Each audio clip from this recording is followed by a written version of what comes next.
Hi, folks. Hope you are okay. God bless you. Love to everybody out there. If you get a chance, look out for um, Tommy Robinson carol service in London today. You'll find it quite edifying. I was to be on a show today. I got the wrong time, so I turned up late, and I apologise to Woody and the team. Really sad about that. I I got the time wrong, so yeah. Forgive me, brother. I'm going to do a lecture, give my notes of what I've been studying on the compilation of the Quran. So I'm going to give a lecture using all my notes and things, and give you my conclusions and my thoughts about the compilation of the Quran. Um, the first thing I'd like to say is that I studied, if we can get the book,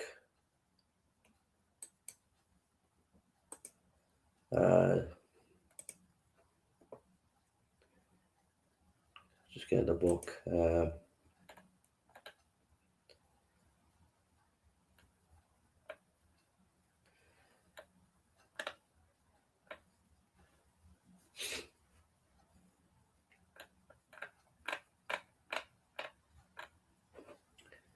Yeah, I'll give you the name of the book. The name of the book is The History of the Quranic Text from Revelation to Compilation, a comparative study with the Old and New Testament. Mohammed Mustafa Al-Amzi, Professor of Hadith at King Saudi University, Sunni scholar, visiting lecturer at Cambridge University, Oxford University, University of Michigan and Princeton, and others. So this scholar, I read a couple of chapters of his work on the compilation of the Quran. I have extensive notes here in a PDF, which I'm not going to go into, of his writing.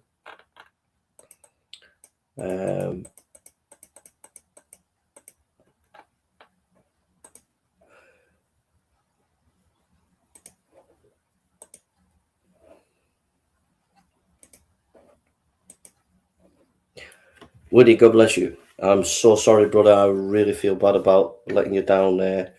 I looked at the clock on the picture and it said 5 o'clock, so I assumed it was going to be 5 o'clock. So forgive me, brother. So anyhow, I mentioned that scholar there. I read that scholar, and basically he's saying the compilation of the Quran. It came through. He mentioned Abu Bakr, and the big thing about that particular scholar is he talks about verification of the Quran.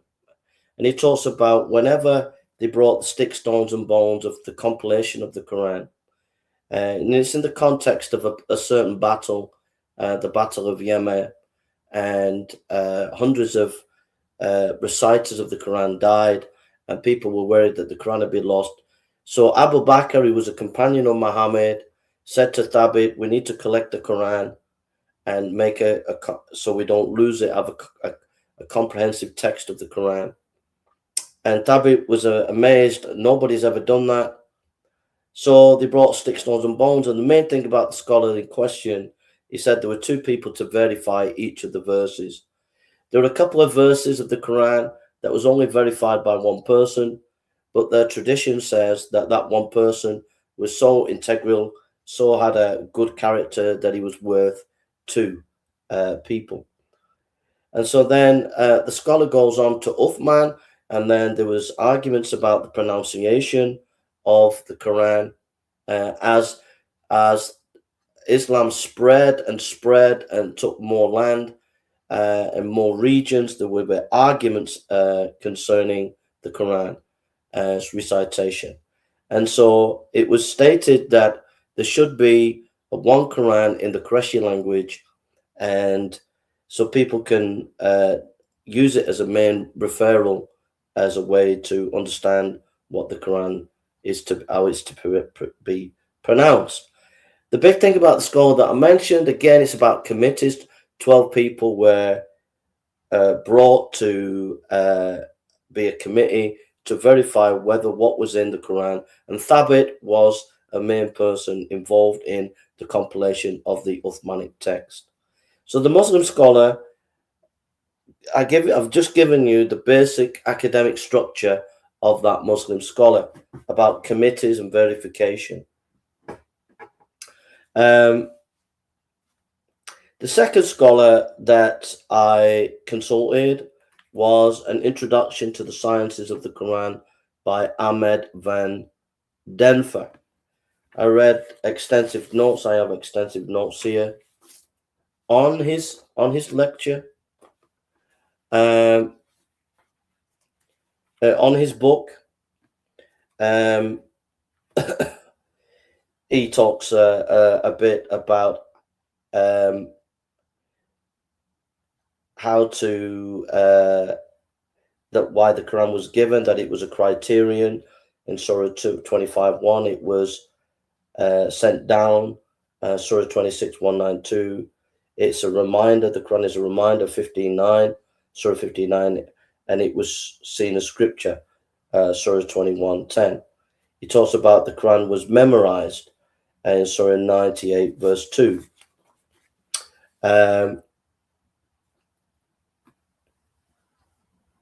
But he says on page 16, the Prophet Muhammad did not present to his companions a revelation collected and arranged in a single written volume.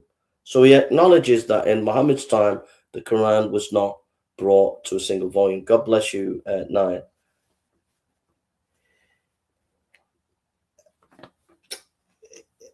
However, he does mention that there were other Qurans as well as the Uthmanic text. He mentioned Ibn Masud had a different copy than Uthman. Surah 1, 113 and 114 was different to the Uthmanic text. He also mentions that there was a scholar called Nadim, who I think was quoting an ancient scholar, Ibn Ishaq, around about 922 up to 1021 AD, around about that time. He says, I have seen a number of Quranic manuscripts which the transcribers recorded as manuscripts of Ibn Masud. No two of the Quranic copies were in agreement, and most of them were in badly attended parchments. So consulting the scholar, who was a Sunni scholar, who saying that the Quran has been preserved, he does note these different Qurans, but he says they're not different. Masud's Quran was given by Muhammad, but they are different. They're not the same. And we do have this ancient source in 922 AD and onwards, where there is this parallel tradition going on with the Masud Quran and the Uthmanic text. So there is in the history these different Qurans. We have the companion, the Ubayn bin Ka'b of 649, is mentioned by this Muslim scholar. He had a different Quran. In page 21, we have Ibn Abbas, 657, 658 AD. He had two additional surahs and different order. This is in page 22 of Van Denver's book. And he notes that there were different Qurans with different wording and different spelling. But he would say that even though they're different Qurans, they're not different. It is part of the Quran. To me, that doesn't make sense. We had a Muslim last night for 3 hours tried to explain that it does make sense, but it doesn't make sense. What that Muslim scholar unwittingly has done has shown us that there were different textual traditions of the Quran, the Masud Quran, the Ibn Abbas Quran, and etc. So then what I did is, after that, looking at these two Muslim scholars, who were basically saying the Quran was compiled during Abu Bakr's time by sticks, stones, and bones, And it was noted by this last scholar that I just mentioned that when it was compiled on stick stones, the first scholar that I mentioned, when it was compiled on first stick stones and bones by Abu Bakr, it was not fully accurate.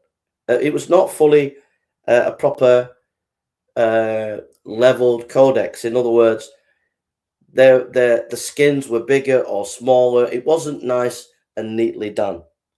Not until the situation with Uthman, who did the final codex. So that was the two scholars. Looking at the two scholars, they seem to have a neat story.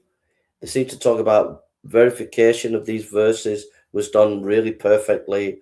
That even if there are these different Qurans, they were still not different. They were part of the revelation that Muhammad gave to the companions, which doesn't make sense. They were different Qurans.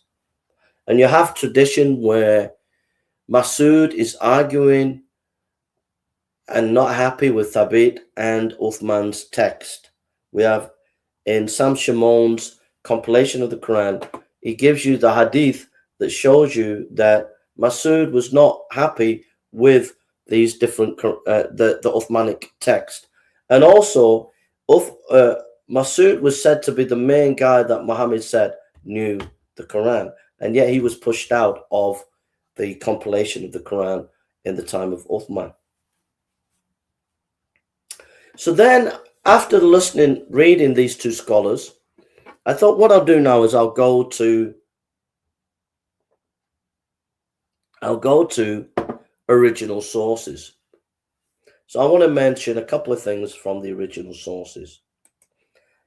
So in Bukhari, on his chapter on Revelation, well, chapter 2, we read about Muhammad's revelation. It says, the mother of the faithful believers, Al-Harith bin Hisham, asked Allah's messenger, or Allah's messenger, how is the divine inspiration revealed to you? Allah's messenger replied, sometimes it is revealed like the ringing of a bell. This form of inspiration is the hardest of all. Then this state passes off after I have grasped what is inspired, and sometimes the angel comes in the form of a man who talks to me, and I grasp whatever he says.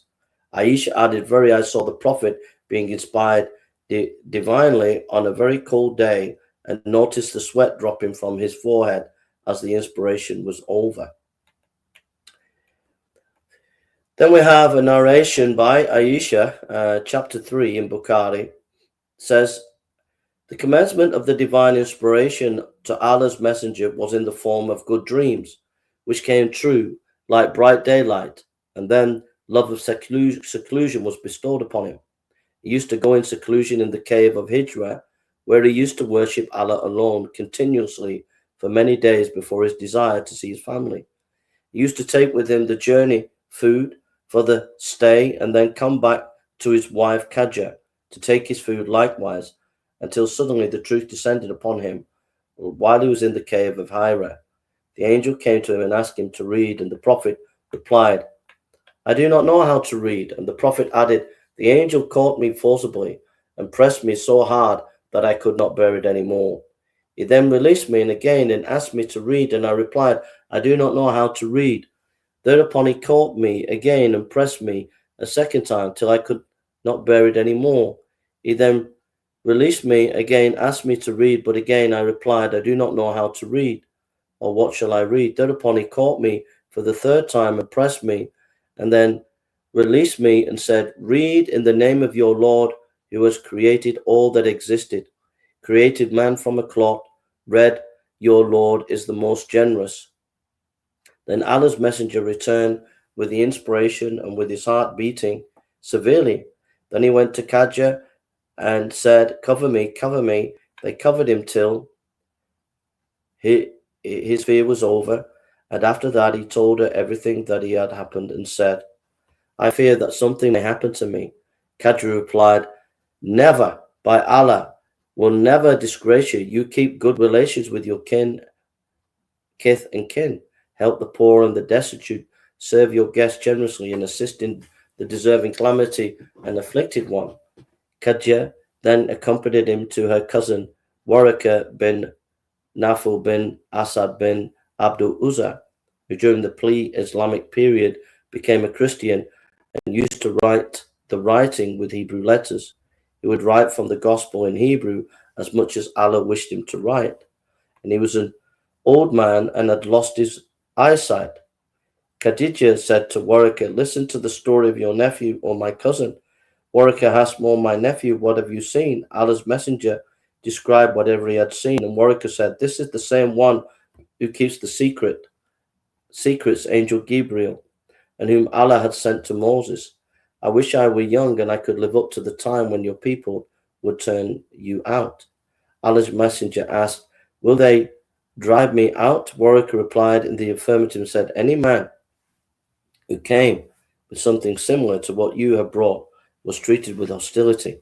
And if I should remain alive till the day when you will be turned out, then I would support you strongly." But after the few days Waraka died, the divine inspiration was also paused for a while.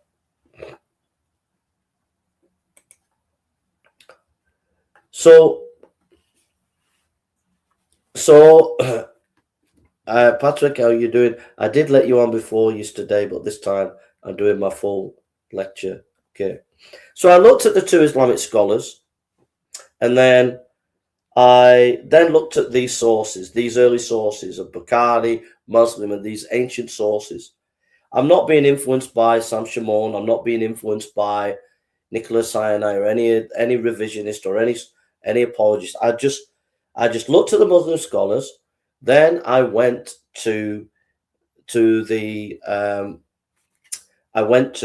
ancient sources, and some of the ancient sources I've just read to you there. And what I found with the ancient sources, right at the beginning, to me, there's an arbitrary ad hocness about the start of Islam.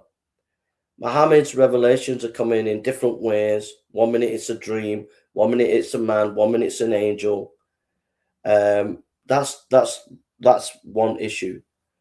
Our dear Muslim brother here said, well, that's similar to Abraham when he meets three angels. There's no comparison concerning the way Muhammad had his experience to say what's happening in the Old or New Testament, where people are meeting angels. There were three angels with Abraham, and they were named as God, and they had food. They were not the same. It's not the same as Muhammad's experience, which comes across as some kind of mental illness where he can't breathe and he's finding it very difficult, to the point where he wants to hide under a cloth. The second issue there is he's given authority by his wife and the monk. They don't have any authority. Two other main issues come out with these ancient sources, which are very, very important. One is the repetitiveness. If you notice, the angel stops him from breathing 3 times. This is a method that you find in Gnostic literature. In the Gnostic literature, the Gnostic Gospels, they are not eyewitness material, and they come later after the 4 Gospels. And because they don't have any historical background to what Jerusalem was like or what Galilee was like, they tend to be repetitive in 3s. They tend to repeat things in 3s. And I see in the ancient literature of the Hadith, in Bukhari and Muslim and these other ancient Hadiths, there is this trope of 3ness, always repeating, and they have very little historical background to the stories that they say. So in my own study, I'm thinking these Hadith have very little historical value, because they follow a Gnostic line in their stories. They're very repetitive, and there's no historical background to this material that I'm reading. Yeah, it could have been Satan in the cave. Yeah, 9. And then finally, when I looked at these hadiths about Abu Bakr collecting the Quran and others collecting and Uthman doing the Quran, I was finding hadiths next to them, such as the suckling verse, where it talks about 10 sucklings, that if you suck a woman's breast 10 times, you can't marry her. But if you suck her 5 times, you can marry her. And I'm thinking, wait a minute, I've got a hadith here that says Abu Bakr did this, collected the Quran. Then I got next to it another hadith that talks about the sucking of breasts. And I'm thinking, how reliable is this history? It's very, very questionable whether how much of this historical information is actually real history and how much of it is the invention of the Ummah, the invention of later communities who added stories to justify various parts of the Quran.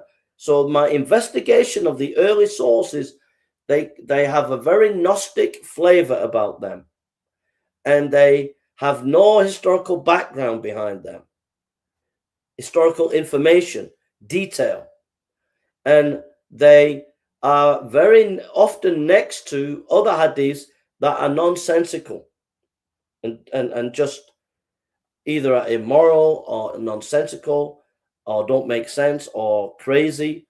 And so it puts a big question mark on these historical sources. So then in my journey, after the 2 Muslim scholars, after looking at the ancient sources, Bukhari and I looked at quite a few pages of Bukhari and Muslim and these other hadith scholars collections. Then I thought, right, I've listened to the scholars, I've gone to their sources, early sources. I'll listen to the polemicists. I'll listen to people who debate for Islam. So I listened to a lecture by Muslim Lantern. And he talks about, he's a Muslim apologist. He's a Muslim apologist. And he talks about the first verse that was revealed was Surah 96, 1 and 2. He talks about Muhammad was frightened. He talks about the Quran is primarily an oral text. He talks about that the Quran was revealed over 23 years. He talks about that Muhammad couldn't read or write. He talks about that Muhammad had 4 main guys who could memorize the Quran: Zayd ibn Thabit, Usman bin Affan, Abu Bakr, well, there's 5 here, Umar ibn al-Khattab, and Ubayn ibn Ka'b. He talks about that the Quran was written on sticks, stones, and bones. He talks about some companions had their own books, such as Aisha. He talks about there were different tribes, and so there was different ways of pronouncing the Quran. The Quraysh, the Hudal, the Tamim, the Hawazin, the Thaqif, the Kana. Different tribes had different ways of pronouncing things. So Muhammad is said in Sunnah Ab Dawood 1478, ask the angel about the arufs. And so the Quran, Surah 73:20 says, recite what is easy for you. And this is presented as a so-called miracle, which to me, it doesn't come across as a miracle. What is a miracle of the harus? 7 ways of pronouncing. It's interesting that the 7 ways of pronouncing the Quran, Muhammad, we don't have any information or detail of what actually those 7 ways are. We do not have any information from Muhammad himself in the Hadith or the Quran what actually the haruf are. So it's all guesswork. So how can it be a miracle? The haruf are the 7 recitations. Muslim Lantern says it's about style. Our fellow Muslim here, Patrick, says no, it's not. It's about wording. Then after the 7 haruf, you have the Qurat, which is the interpretation of the haruf.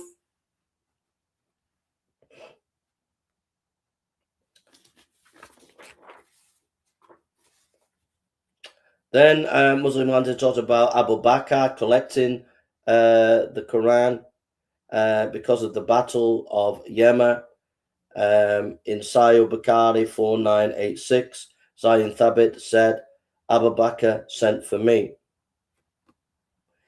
Abu Bakr said, some of the Quran may be lost because of the battle. So it was not.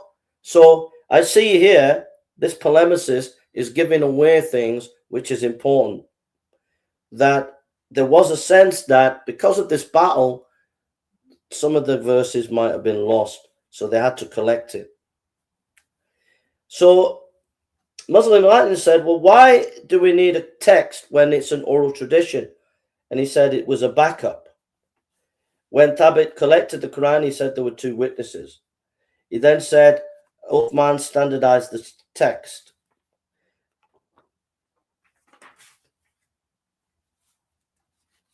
The Qurat, he says, is a choice you make, meaning the combination of the different ways you pronounce the Quran.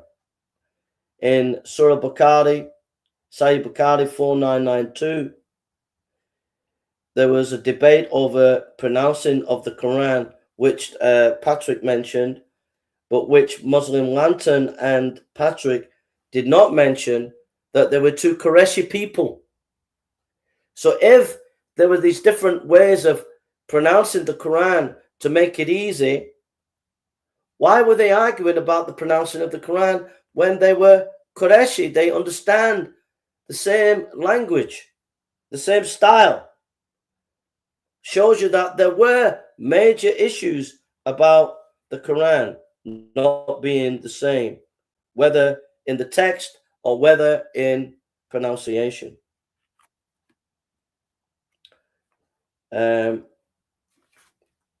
He goes into detail about the how you use the Quran, meaning the interpretation of these haruf. Anyhow, I won't go into more detail there, but what I would say is Patrick gives a different slant to what it gives a different slant to Muslim Lantern, what Muslim Lantern says about the oral tradition. What came across to me is, it seems to me that these haruf and Qurat are a nice way of bringing in hiding from textual variants. You have different Qurans, you have different textual variants, and you're hiding from those by talking about that haruf and the Quran. It gets complicated, so people just want to listen to what you've got to say, and really it takes away from the fact that simplicity, if you look at ancient Quran texts, they are different. They're not all the same.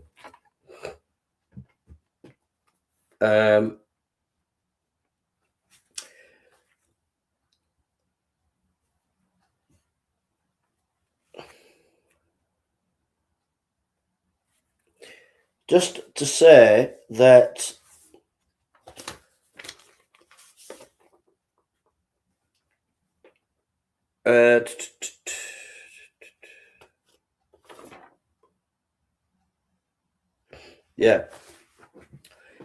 Muslim Lantern mentions Gregor Scholler, Ursula Driblaut, and Angelica Newen as backing up his position.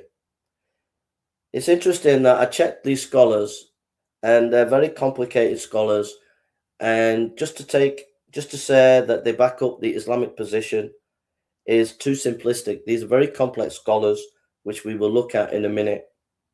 So beware of Muslim debaters bringing up these scholars saying they agree with them, because it's far more complex than they're actually being honest about. And these scholars do not necessarily back up what the Muslim apologists are saying. So I checked and double checked now. And also just to say, as Patrick pointed out to us, there is a difference between Muslim scholars and polemicists. Muslim scholars are where you need to go. You need to go to the Muslim scholars to study them. You can't get your information from people like Muslim Latin or Muslim Orthodox or these Muslim Dawa people. They are not scholars and they do not necessarily know what they're talking about. It's best to go to the Muslim scholars yourself and study them. And I just encourage any Christian apologist to always go to the Muslim scholars and the sources yourself, rather than get your information from what the polemicists are saying, such as Ali Dawah, Muhammad Ijab, Hamza, Mansour, Hashim. These people are not competent to be really talking about Islam. You need to be going to the main scholars. Gareth, God bless you, bro. So in my journey, having studied the two Muslim scholars, having looked at the ancient sources of Bukhari and Muslim on the compilation of the Quran, having then gone to one of their polemicists, popular polemicists, very intellectual polemicist, I then started to delve into what the Christians say. So I'll go here.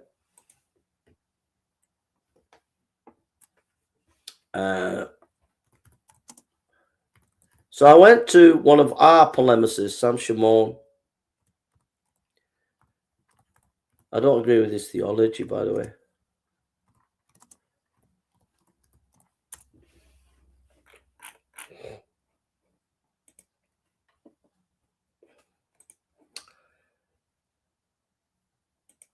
So then I went to Sam Shimon and had a look at what he had to say. Now, it's interesting. He says quite the same, very similar stuff to what the Muslim scholars were saying. He talks about the battle, Thabit, where a great number of Qurra were killed, and I am afraid that there will be more casualties among the Qurra, those who know the Quran by heart, at the battlefields whereby a large part of the Quran may be lost. And he notes these typical hadith that some of the scholars mention, Muslim scholars. But then he goes on to show that there were other Qurans. Both Uban and Ibn Masud, he says, were respected for their ability to memorize Ubay by being referred to as the master of Quran reciters. Masud reciting 70 surahs without error. Abdullah bin Masud reported that he said to his companions to conceal their copies of the Quran, and further said, so we have a hadith here in Sahih Muslim, book 031, where Masud, who's the main reciter, says, hide your Qurans, we don't agree with these new compilations, they're not the right ones. So when I read Sam Shimon, he's giving evidence that there were different Qurans. Here, Masud is saying, hide your Qurans from Abu Bakr. Don't show them. We don't agree with it. And he gives an abundance of hadith evidence to show that there were different Qurans. And using it, Ibn Masud, during a religious sermon, declared, he mentioned about deceit and said, who so deceived will bring his deceit on the day of resurrection, of the deceit in the reading of the Quran. I like it to read according to the recitation of him, Prophet whom I love more than that of Zayd ibn Thabit. I learned more than 70 surahs from the lips of the Apostle of Allah. May Allah bless him while Zayd Thabit was a youth. So Masud was not happy with Abu Bakr and Uthman because they used Thabit. Thabit was the main guy who they used to collect the Quran. But Masud was not happy with that. So we have direct evidence here of different Qurans. Now, this is where it gets interesting, because there's a pick and mix going on. The Muslim scholars and people like Patrick are ignoring these hadiths because it suits them. These hadiths categorically show that there were different Qurans. I don't think these hadiths are very reliable, any of them. But if you want to go with the hadiths, you've got to accept that there are hadiths that destroy your narrative, that there are holes in your narrative. And here, Thabit collected the Quran for Abu Bakr, so on sticks, stones, and bones. And he had 2 witnesses, so-called, to verify which went into the Quran. Thabit then was involved with Uthman, who Uthman got a 12 committee, so-called. We don't know if that is correct, but that's what they say. And Thabit is dealing with that and organizing it and collating the Quran again. But Masood here is saying, I don't agree with what Thabit's been doing. There are different Qurans. Hide your Quran from him. These are in the hadiths as well, authentic Sahih sources. And they throw these under the bus. They throw these hadiths under the bus. So I go to the Christian polemicist, and I do find, even though I don't agree with Sam Shimon's theology, I find that he does bring up their own sources, and he does show there are different Qurans in the sources. So now I continue my journey of study. I have a 3-hour discussion with Patrick here, and he informs me on nuances of things that I'm saying. He says the oral tradition, it's not about styles of the aruf, the 7 ways of reading, but it's about words, that there can be different words but the same meaning. Well, the thing about that, he did acknowledge, and it is categorically true, that the haruf, the way you pronounce the Quran, the 7 ways, we don't have any proof at all that Muhammad showed them the 7 ways. We don't have these 7 examples of pronouncing the Quran in those 7 ways.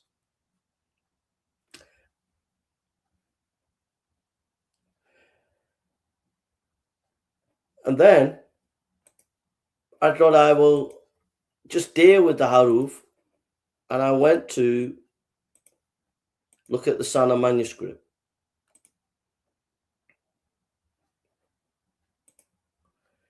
And here is the Sana manuscript. The Sana manuscript is a manuscript of many, many other parchments. There's hundreds of them. That these manuscripts were found in Yemen in a mosque, and there's thousands of these manuscripts. But particularly, it's roughly from about 900 different Qurans. We're talking page here, a page there, not full manuscripts of the Quran.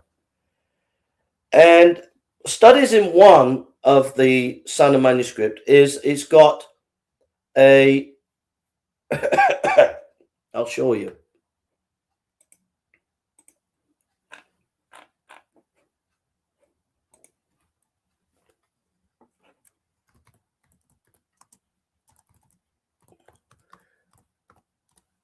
I'll show you. Right. So you understand, okay?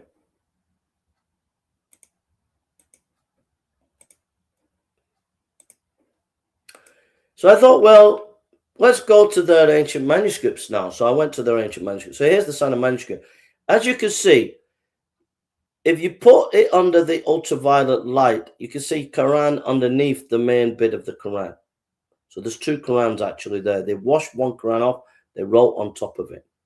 Okay? So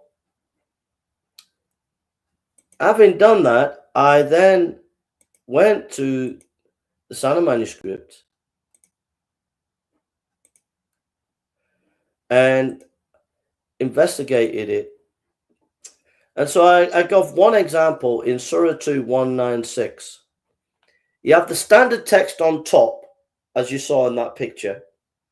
And it says, do not shave your heads until the offering reaches its destination. But underneath, the text underneath under ultraviolet light says, Do not shave until the offering reaches its destination. So a word was added in the Uthman text, which is heads. So when they're talking about the Haruf and the Qurat and all that, you get to the manuscripts themselves and you can see there were different Qurans. There were textual variants. And Patrick and others can try and explain and say there were mistakes. And I've asked Patrick to provide one ancient manuscript, the Uthmanic text, where it was perfect, all of it preserved with no mistakes in it. He couldn't provide it, and no one can provide it. There were mistakes, and if there are mistakes in the copying, it shows you there are textual variants.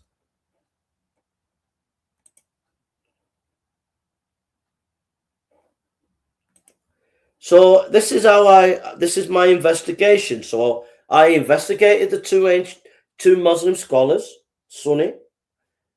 Then I went to the ancient text of Bukhari Muslim and looked at those hadiths. I saw the two Muslim scholars talk about committees, but they were giving information away that was exposing them, like admitting that Masood had a different Quran, but they explained it was still part of the Quran, which doesn't make sense. They were explaining that Abu Bakr's Quran was not perfect parchment. There were big pieces, little pieces of this parchment. They confirmed that the Quran was compiled from sticks, stones, and bones, which shows you it's arbitrary. And then there are questions like, if Muhammad couldn't read and write, how did he confirm? He was never there anyway to confirm what was put in the Quran. Finally, he was never there. He never gave authority. He was never there. But even if he was there, he could not have confirmed it because he couldn't read or write. So he couldn't read or write, so he could never have confirmed it. But he was never there to confirm it because it was a political addition.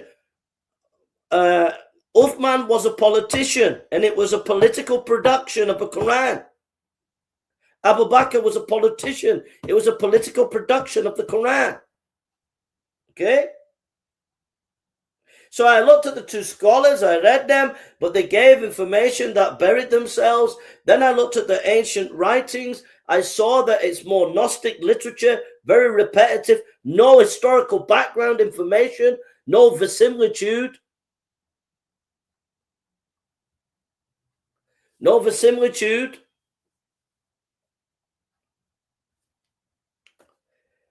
Silly things next to these other stories like the sucking verse.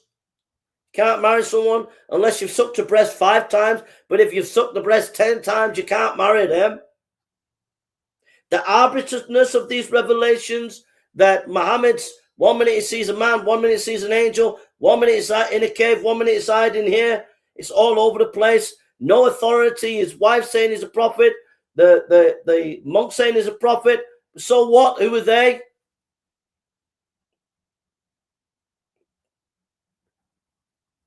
Then I looked at the polemicist. I looked at Muslim Lantern. He talks about the Qurat, the Aruf, and you go into detail with that and you realize this is just a way of getting away from textual variants, because we look at the Sana manuscript, there are 10 textual variants. Then on top of that, these scholars and also not the polemicists, but the scholars acknowledged there were different Qurans, such as Masood's and other companions, but they tried to square the circle by saying different Qurans, but they're not different Qurans, they're the same Qurans. That's schizophrenia. Then after Muslim Lantern, then and the Sana manuscript, then I go to Christian polemicists. Oh, I've already checked the scholars that Muslim Lantern says are on his side, and they're not. It's more complex.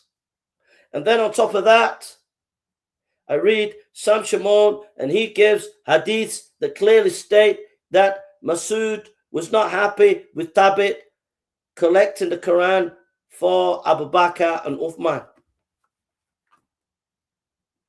We're still not finished my investigation.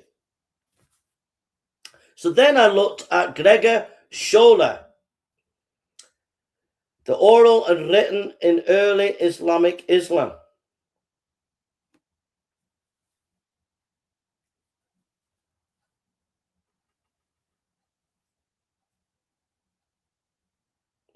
He talks about there was oral tradition before Uthman.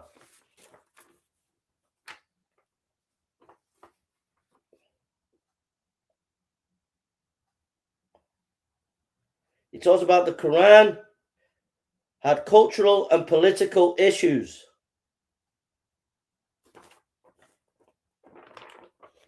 That does not fit in with the Islamic perspective of trying to use that scholar.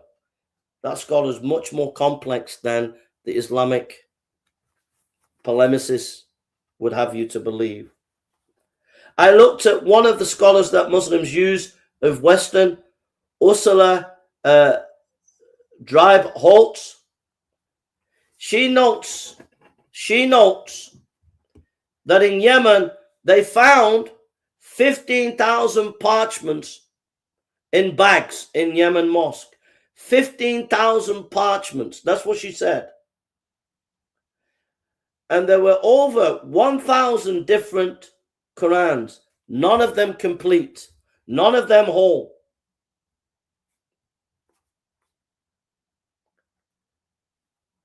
And what that taught me is they've done very little scholarship on these Qurans. And it tells me they're backward in intellectual study of these Qurans. I looked at the scholars called the Sana and Origins of the Quran, Beman, Sadeh, and Mossem Gordas from Stanford University, Harvard University.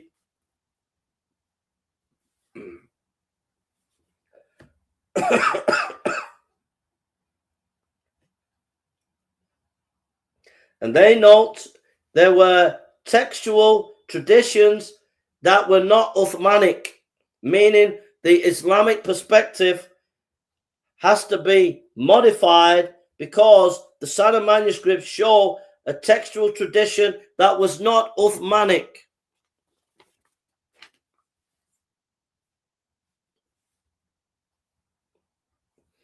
Also, early scholars on the Sana manuscript who were more favorable to Islamic perspective, like Elizabeth Puen, had 40 mistakes within her scholarship.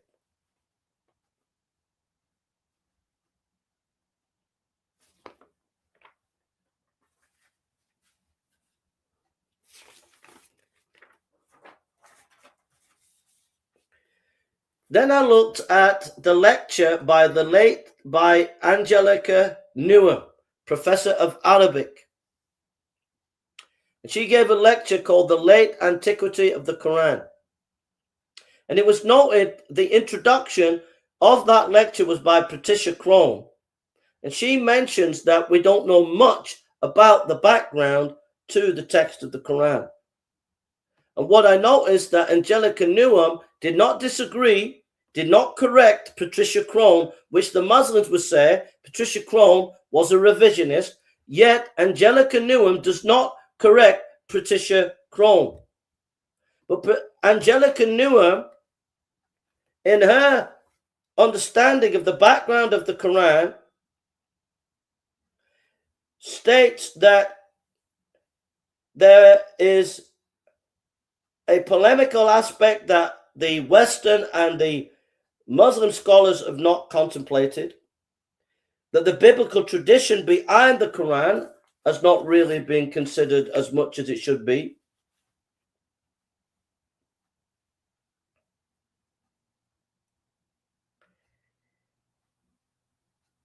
That though Western scholars do focus a lot on the oral aspect of the Quran, their understanding of what that oral aspect is from her deficient. She thinks it's deficient. She reckons also that Western scholarship did not take into consideration, as much as it should, the orality of the Quran. She mentions Jigger, a Jewish scholar, 1945, who inspired a new understanding of the studying of the Quran, relating it to the Torah. And then she mentions John Wainsborough, who said you can't really get back into the text, but she gives her position that from a liturgical aspect of understanding Surah 96, understanding the end-time eschatology of the Quran, understanding the difference between the communities of the Mecca and Jerusalem, that you can get back to understanding what the Quran is all about from looking at the intertext.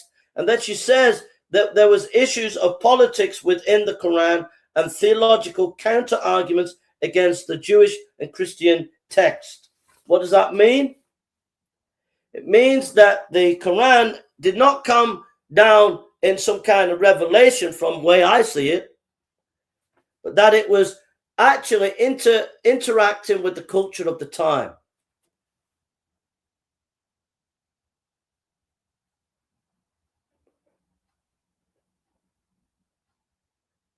And as Gaz says, they change her words to fit. The Dawah teams change Nuan's words to fit themselves, but she cannot be used to just defend the Islamic perspective. She is on a different quest, a different mindset to what the modern Muslims are saying.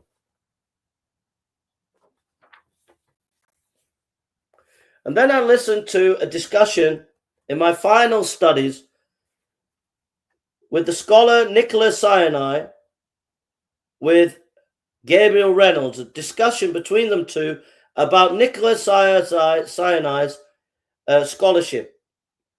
His book that came out called The Historical Critical Scholarship of the Quran. And they note that his method was to study the origin of the Quran from a historical critical point of view and how it differed from the Orientalist. And he says he tries to suspend his judgments. He tried to suspend his judgments on exegesis, and he doesn't believe there can be miracles, and so that's how he studies the Quran. He says that you've got to be careful with by demonizing the Orientalists, that some of the Orientalists had very good scholarship.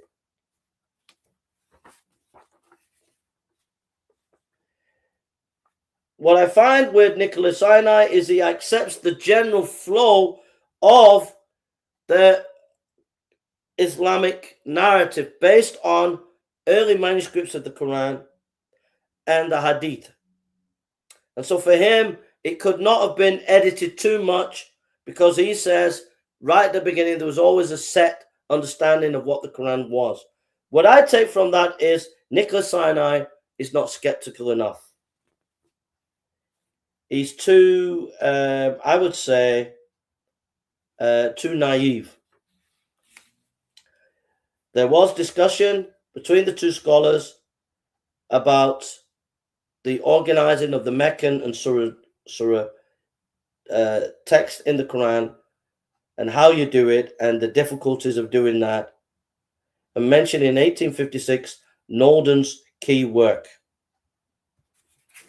My conclusion of listening to Nicholas Sinai is the compilation of the Quran is much more complex than Islamic polemicists say, and he wouldn't necessarily agree with everything the Islamic polemicists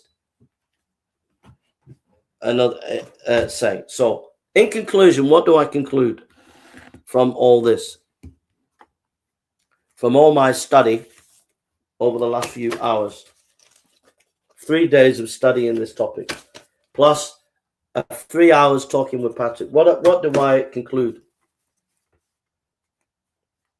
And just to say that there are 3 main camps in the compilation of the Quran in history from historical studies. There are the revisionist or Orientalist, which they get a bad name by the Muslims because of the demonization of them, but they had many good things to say.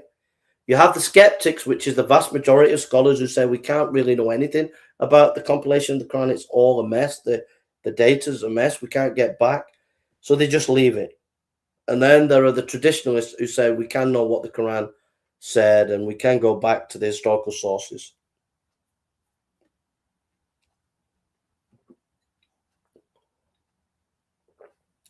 Some of the Orientalists, their works are standard works even today. And even the revisionists like Waynesboro and Patricia Crone, some of their ideas are still on the table for debate and discussion even today. So, what are my conclusions? My conclusions are, number one, Muhammad had some kind of mental breakdown. He was a person that was an orphan at early age, and he wanted to have an identity and authority and power. In a time when he was a boy, he didn't have much of that. And these so-called revelations helped him to have that kind of new identity.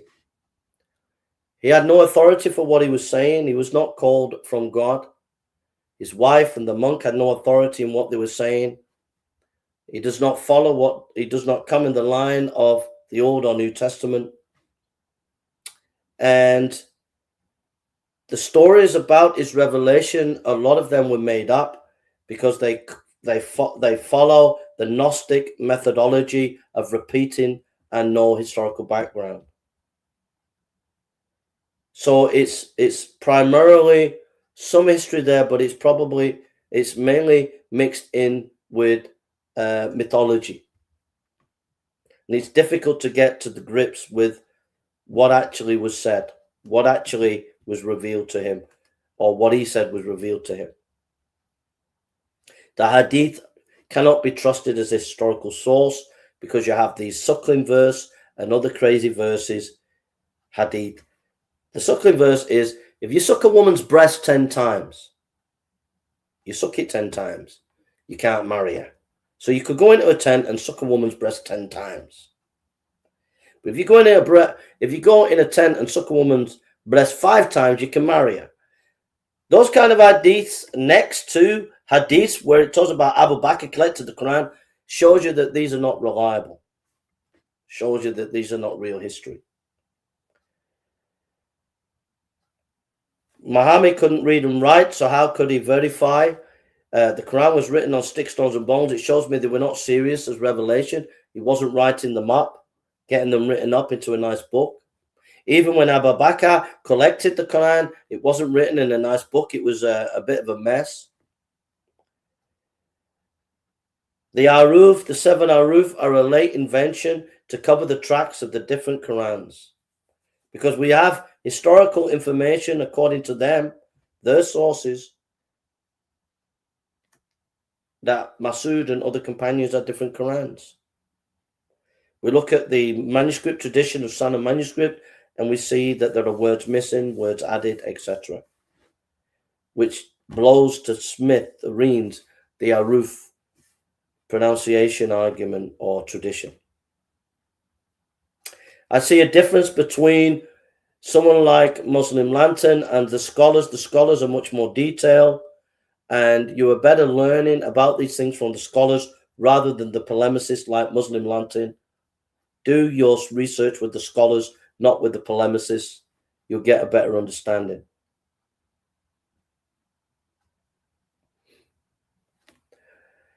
The Muslims tried to use these scholars like Nicholas Sinai and Nuon and others to back up their claim, but you can use some of it, but it's more complex than they realize, and they're not being honest. Like Nicholas Sinai doesn't believe that you should believe in miracles when you're looking at the text.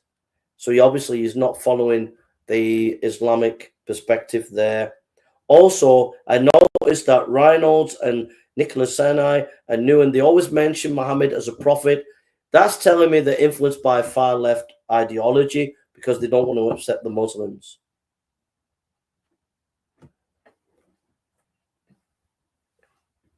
And look, I see that there are hadith that show that the Quran, there are different Qurans with Masood not being happy with Thabit's collection of the Quran, which is categorically shown in Sam Shimon's article. I look at the scholars, Reynold, Nicholas Sinai, and I look at Nuon, and I see very complex scholars, but they're not buying into the whole Islamic narrative, which Muslim scholars say they are doing. Although you could use some of the things that you say to buttress Islam, you can't use them in the way they do because they're more complex, these scholars, than the Muslim apologists are saying. In conclusion, do I believe the Quran is the word of God from the compilation? The answer is 100% no. It was a confused mess, and it was cobbled together by editors. That's what I think. That's my conclusion.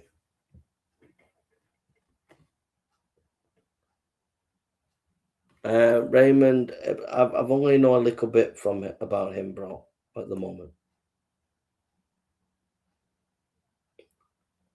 So that's my conclusion. That's my overall conclusion. That's my lecture. That's my notes. And I hope what I've shared will be an interest to you all.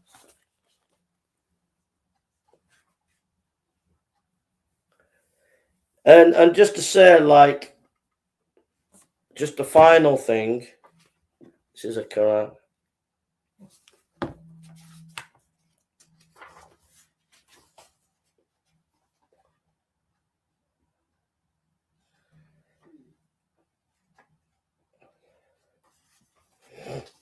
And then, if you go to Surah 1, verse 4, it says, Master of the Day of Judgment. So they say they have these aruf, these 7 ways of pronouncing the Quran, which incidentally, one of the ways of pronouncing the Quran comes from Hafs. It was known as a thief. He stole books. So your main Quran today comes from the Hafs pronunciation, which he was known as a thief. Just put that aside. But if you look at Surah 1 verse 4, Master of the Day of Judgment, some aruf say King of the Day of Judgment. People like Patrick will say, oh, they're different words, but they mean the same thing. That's trying to say a circle is a square or a square is a circle. So a question for Patrick and the Muslims are, where is your evidence for the haruf? Show us the 7 ways of pronouncing the Quran as coming from Muhammad. Give us the actual examples that Muhammad showed, either in the Quran or the Hadith. You cannot show it. Refute the fact that we looked at Hadith that shows that Masood was not happy with the main collection of the Quran by Thabit. Refute that. Third, explain how he couldn't read or write. So how could he verify the verses being written on stick, stones, and bones as being accurate if he couldn't read or write? Explain how they are not Gnostic types of literature in the Hadith where they're repetitive all the time, copying the Gnostic method of writing.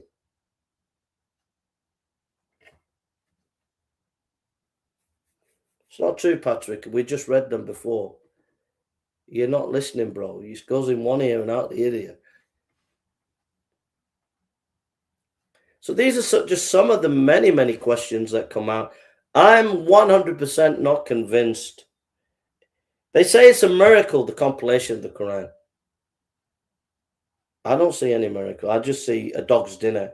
I see a dog's dinner in Muhammad getting these revelations. Is all over the place. A dog's dinner in the Hadith. And then they're trying to mop it up and make it clean, the scholars, years later.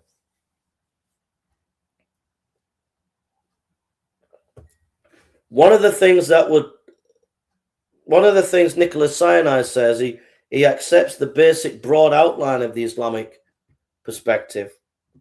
He's not cynical enough about the sources as he should be.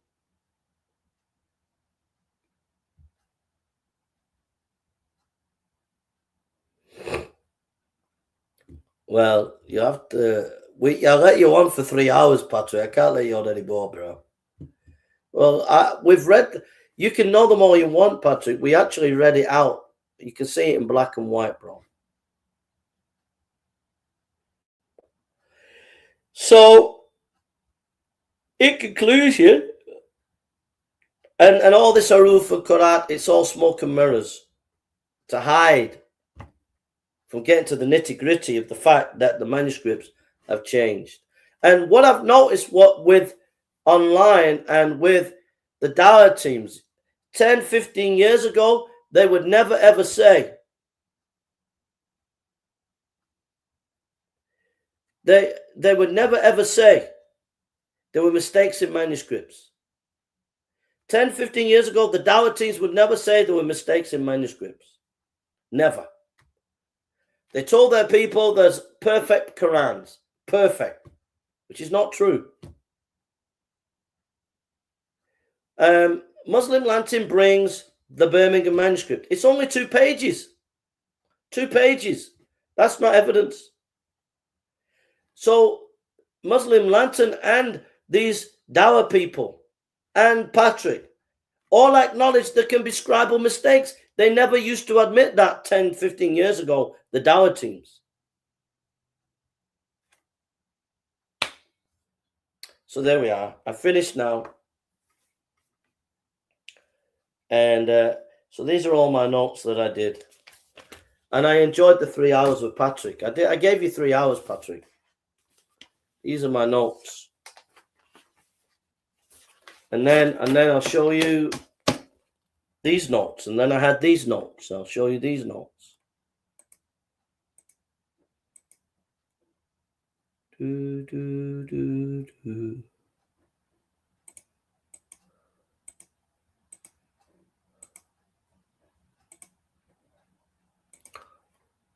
Then there are these notes I did. 33 pages of notes here. The Islamic perspective.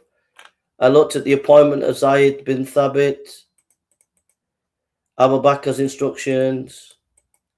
So I did 33 pages of notes there, all from their scholars and sources. That is all 33 pages of their scholarship, their sources, etc. 33 pages.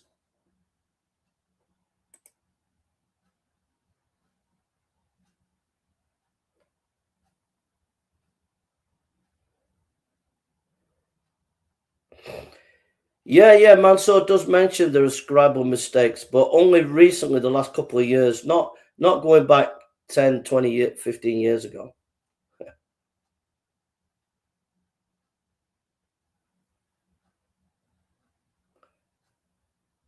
Yeah, of course they would. Yeah, I know that, brother.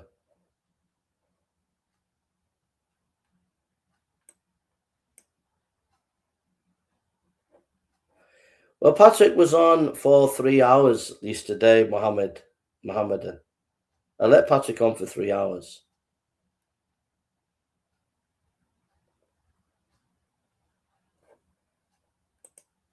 There is no point in making notes when you throw objections at the book.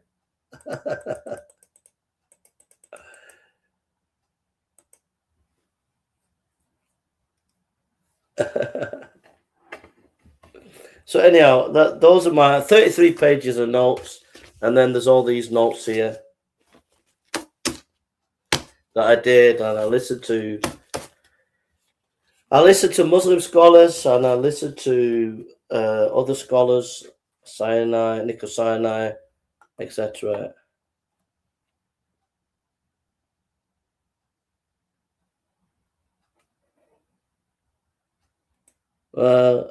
You're attacking me as a person, bro. Don't attack me. There's no point in attacking me as a person, saying I'm not genuine. I'm 100% genuine, because in my story, Patrick, which you seem to forget, I went to your Muslim scholars first. I didn't go with an agenda. I went to read them and learn from them. Then I went to your sources. Before I went to Sam Shimon or anybody else. All right. Then I went to your polemicists. Before I went to my side, I went to your side first. Okay. And they don't convince me.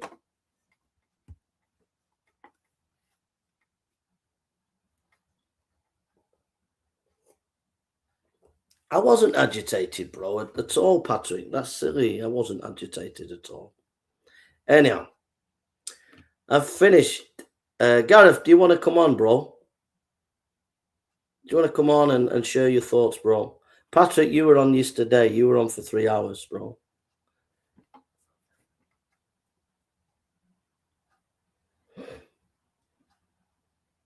But Gareth, yeah, all right, guys. I'll send the link out to you. We had the Muslim perspective yesterday. I gave you loads of time, Patrick. This is the Christian perspective today. So the link's there. If you're a Christian, you can come on and let me know what you think. I let you on yesterday, Patrick. I gave you 3 hours and I let you talk a lot. I gave you loads of opportunity.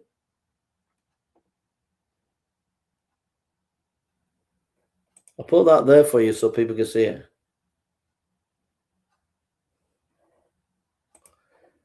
Hi, Gareth. How you doing, buddy? Hey, Jason. What's up? Yeah, do you want to say some thoughts on what I've said or any thoughts, bro? Well, I didn't watch it all because I just had a shower as well and just done the washing, but I was listening to some of it as well. What seems to be the issue? From what I understand, they're telling us the Quran was compiled by Abu Bakr and Uthman. I looked at the Muslim scholars. I looked at their hadiths. I even talked to Patrick for 3 hours yesterday, but I'm not convinced because of what they're saying, because there's holes in their narrative, let's say. So any thoughts, Gareth, on the compilation of Abu Bakr and Uthman and what the Muslims say that there's never been different Qurans and all the rest of it? Well, I mean, yeah, the main figures was Caliph Abu Bakr, who initiated the collection into one book after Muhammad's death, and then you had Zayd was with gathering scattered writings and memorized verses, and then you had Caliph Uthman, who standardized the text, creating copies like the Uthmanic Codex to make sure the growth Muslim community. So after that, like you said about like palm leaves, stones, leather, sticks, stones, and bones.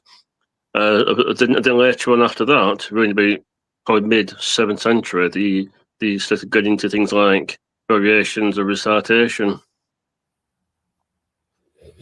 Yeah, and the other thing as well is just to mention that you got someone like Nicholas Sinai who agrees with the general structure of the Islamic narrative, although the details he doesn't agree with. But he does that on the basis of the dates of the manuscripts of the Quran. But if you look at the dates of like the Sana manuscript, you get dates that the Sana manuscript existed before Muhammad, which is crazy. I think the one that's really caught my attention a while back was when everyone still keeps arguing about the Birmingham manuscripts, because I mean that's only like a few pages long, isn't it? And people have found out there was actually pre-Islamic text in the Quran, but at the same time, why do people then go around saying to like non-Muslims, like for example, Muhammad didn't even have his revelation until he was already about his 40s? But then you started getting all these kind of different messages back and forth from the angel, giving him things to read and write or memorize. And so if you had a later revelation during Ramadan, like when he was getting all these different Quran verses and chapters over the years, then how can we have a pre-Islamic text that came before that? So it doesn't make sense. You can't have a revelation and a pre-revelation at the same time. It's one or the other. Thanks, brother. Well, I'm gonna go, Gareth. How are you doing? You okay? Yeah, I mean, yeah, a lot of things you mentioned as well when it comes to real interest and historians, scholars, and people who look into all these things. There's that many of them. I can't even remember. Like I mean, there is out there. I think I've given you some more recent material on it, Joe. Gareth, what you give me, bro, I'll always be in debt to you, brother, because all this stuff behind me here, folks, is Gareth gave me, and there's so many good books here on Islam Yeah, I that mean, I've he's sent given it me. to you in PDF format as well, haven't I? Like, not just like I mean, like Yeah, yeah, message no, it to yeah. forward it to you and stuff. You've given me so many resources, brother. You know, if I had a museum and I could give you £40,000 a year for salary, I would have you on working at the museum as a researcher, and I'd be paying you £40,000 because you've been such a blessing to me in all the research that you've given me, the PDFs, the books, everything. It's been amazing, brother, and it really, really helpful. So thank you, brother. I really appreciate it. I really, You really remember do. that Dead Sea Scroll Michael was on about recently? I think the other name for it is the Silver Scroll that predates a lot of the Old Testament stuff, and so that's got a lot of the like the Shema on it and the blessing on it as well. Wow, wow. Yeah, I think Uh, yeah, I think that's probably it. Ryan, we got Ryan. How you doing, brother? Good Hey, Ryan. afternoon, gentlemen. How are you? I saw you were live, Jay. God bless you, brother. Nice to see you, bro. Likewise. Likewise. I had a minute. So I thought I'd stop in to see how either of you are doing and what you were discussing. I'm guessing, if I had to guess, anti-Islamic apologetics. Yeah, yeah. Well, I looked at. I've just been looking at the compilation of the Quran. We looked at some Islamic scholars. Then we looked at the Hadiths. Then I looked at manuscript such as the Sana manuscript, and then I looked at other scholars, and we just talked about the narrative that Abu Bakr collected the Quran and Uthman, and it was all nicely done with committees, and it Yeah, was I all doubt perfect. that. I mean, the Muslims themselves admit the Quran is preserved on stones, bones, and palm leaves. It wasn't preserved in the scriptorums. It was not preserved on manuscripts. It was not diligently and faithfully copied down. If you could have a museum, what would it be about? That's a fascinating question. For me, it would be theology. It would be, yeah, it would be Jebu's Theological Institute, and I have a feeling we'd never see him again because he'd probably lock himself away for 16 hours with rare theological tomes.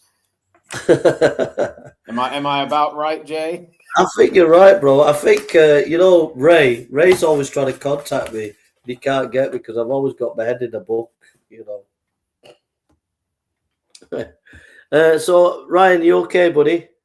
Overall, yes, Jay, I'm doing well. We are coming into the third week of Advent, and we are coming quickly to Christmas. So we have, at least as far as the church is concerned, begun a new year, and I am thus making preparations in my life for the new year. What about you, Jay? How are you?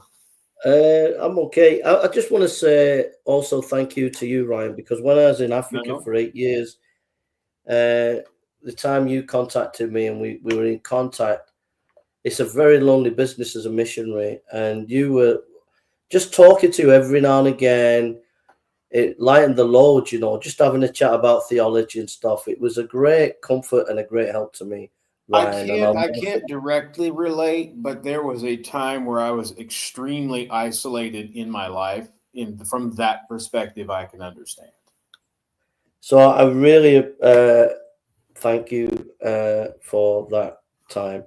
Well, to God Um, be the glory, Jay. I mean, I had And the time. I was happy to invest that time in you, and well, I'd be happy to do it again if it was required. amen. So, guys, I'll let you say the last words, guys. Gareth, do you want to say anything? Ryan, you want to say anything? Oh shoot! I didn't But realize you were closing. yeah, because I've done an hour. I did 3 hours with Patrick last night talking on this topic. He's a Muslim from France, and he's quite a scholarly guy. And we did 3 hours on this topic. I was supposed to give a talk to Woody, but I got the time wrong on his channel, apologetic channel. So I gave the lecture here. I gave a bit of a lecture, and I'm pretty tired now. So I'm going to just go home, get a cup of coffee, and just watch the TV a bit, I think. Well, that sounds like a plan. I mean, I live on copy as an or coffee as an editor. I practically have coffee for blood at this point. So, do you want to say anything, guys? If you got anything you want to say, and then well, the short answer is the idea that the Quran is preserved is, by their own sources, an increasingly fanciful notion. It would not shock me over the next decade if it comes out that not only do they have no idea what's in the Quran, but they're going to probably have to admit that there were multiple Qurans which all contradicted each other before standardizing. The Islamic way to standardize is not to reject certain editions or Qurans because they are incorrect based on a standard of evidence. It is simply to destroy them, to throw them into the Nile River, or to lock them away behind the walls of Islamic repositories. This would bring into great question the veracity and the reliability of Islam. And the shortest and simplest answer you can derive is trust in Jesus Christ, upon whom you can rely. We know who Jesus is. We know it belongs in our Bible. We don't have any idea what belongs in the Quran. And I think the Muslim world is going to have to eventually adapt to the fact that this is the case. Likewise, it is going to have to adopt a great number of westernized Muslim heretics into its religion if it wishes to remain relevant. Thanks for your time. Thanks, Ryan. Gareth, do you want to say anything, bro, before we go? Yeah, I think when it comes to, for example, the reliability of, the Quran, or even later, like different religions like Mormonism, whatever, I don't think we actually have anything that could show that the Muslims are right, because I mean, even they've got like academics now who struggle to even admit like the Quran or even the other writings are actually valid. So I wouldn't be surprised if they had something like a small little tiny fragment in the future. Like something like the size of a Dead Sea Scroll, or like the P52 like we have for John. I wouldn't be surprised if anything like that even survived, because all they got now is just probably even, I don't know, maybe later editions of the religion. And I think when I look at like what all these Muslims are saying about their faith to non-Muslims, you can even go back to the earliest sources, and they completely contradict themselves and their own religion. So. Like, for example, you can just go to all the websites. So the things they're saying doesn't even match their own religion. They basically just got like something they believe in faith. When it comes to the Quran or whatever they're told by their imam or dawah tables. So they're just like, trust me, bro. That's what we're dealing with. I even see it all every day on TikTok. I mean, some of them will actually even, like mock Christianity. There's even two fatwas now that even teaches, like, if they say anything to like Christians, I mean, they're actually, a lot of them are actually becoming close to kicking themselves out of their own religion with a lot of things they're saying. Are you saying that the Muslims have essentially backed themselves into a corner where they have virtually no epistemological grounding for what they believe? Yeah, I mean, on TikTok, it's absolutely horrific. On TikTok, I think I think you would probably get really angry. My friend, formerly known as the Black Doctor, or presently known as Liturgy and Truth, has educated me ad nauseum about Islamic apologetics on TikTok. Yeah, I've seen him on YouTube as well. I think he knows a lot of the other guys as well, like Chris Close and stuff from Canada, and all Yes, these he other. does. He and Jay know each other. Yeah, just a little bit. You introduced me a long time ago to him, yeah. But I don't know what goes on TikTok these days. I don't keep in No, touch with TikTok. neither does he. Yeah, and a neither do lot I. of them are racist. A lot of them are actually racist towards like the Asian and black Christians.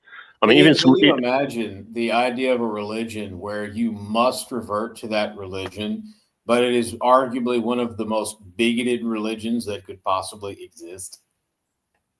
That would be an interesting take someday, to examine the aspects of Islam as it deals with not just the black race, but, for example, the Asians and others. I'm sure the hadiths comment about that if one were to search. But the point of it is, what truly drives it home for me is that you have a prophet that will violate repetitively his own standards according to not obscure hadith or badly documented hadith, but hadith from his closest companions or their immediate circle. Yet, we are somehow supposed to take the direct recitations of an illiterate warmonger and never forget the night of Al-Zut. Hey Jason, it's that bad on TikTok these days. I think if you went on there, you would end up throwing your phone and your computer at the wall. Right.